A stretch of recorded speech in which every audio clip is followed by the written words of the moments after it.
esclavo de la rutina.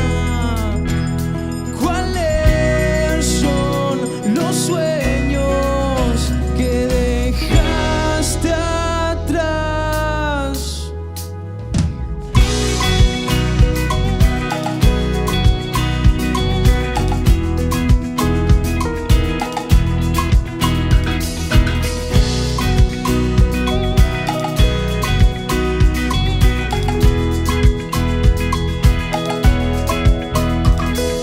Cuando estás cansado de que la gente te diga qué hacer.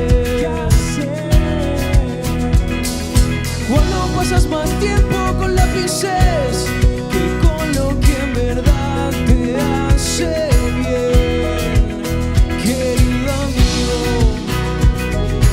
no cambies un papel por tu felicidad. Los sueños